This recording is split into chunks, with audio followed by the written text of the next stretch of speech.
खुशबू आदित्य वैष्णव के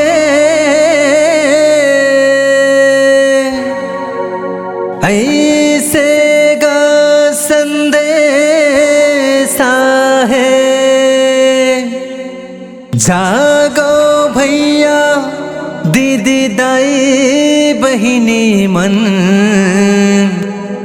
हमरे आगू बढ़े के मौका है।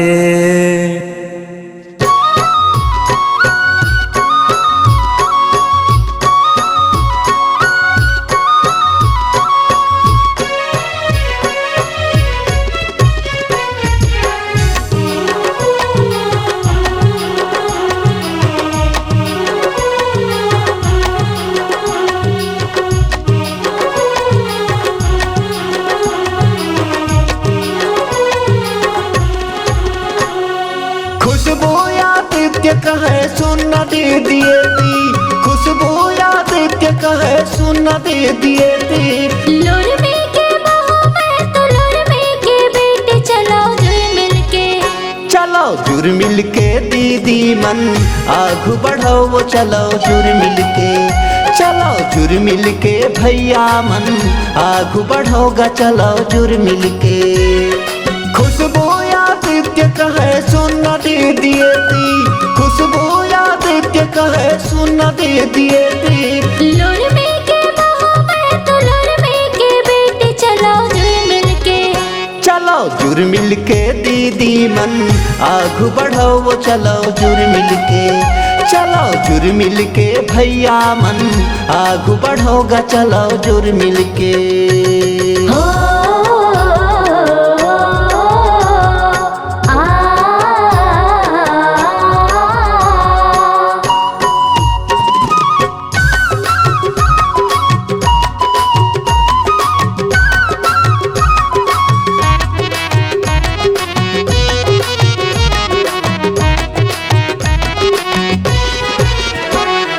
लड़की अंत का हो गए, हमो लड़ सकथन, हमो लड़ सकथन जी, हमो लड़ सकथन।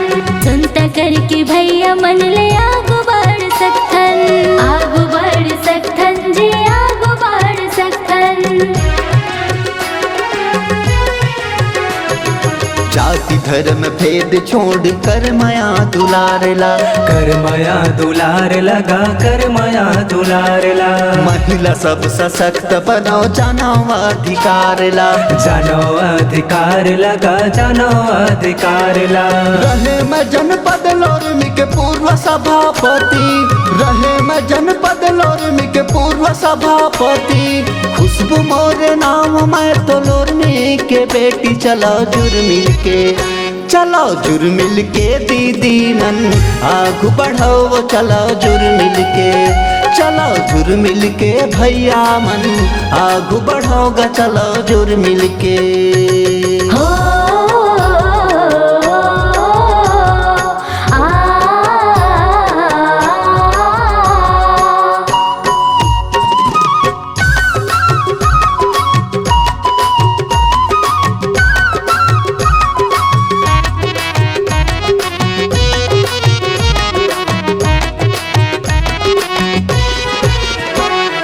शासन के योजना सब लागू है बढ़ाए बर, आगू है बढ़ाए बर जी, आगू है बढ़ाए बर। महिला समूह बनाओ, रोजगार पाए बर, रोजगार पाए बर जी, रोजगार पाए बर।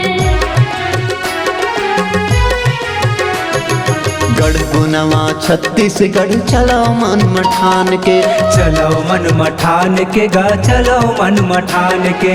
जागो चलो उठो सबो, कमी नहीं है काम के, कमी नहीं है काम के जी, कमी नहीं है काम के। जनपद उपाध्यक्ष हवा तुहर सबके सेती, जनपद उपाध्यक्ष हवा तुहर सबके सेती।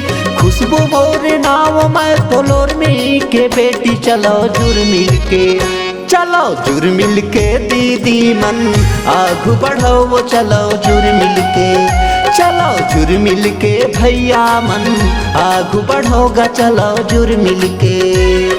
खुशबू आदित्य कहे सुन दे दिए दी, दे दिए थे।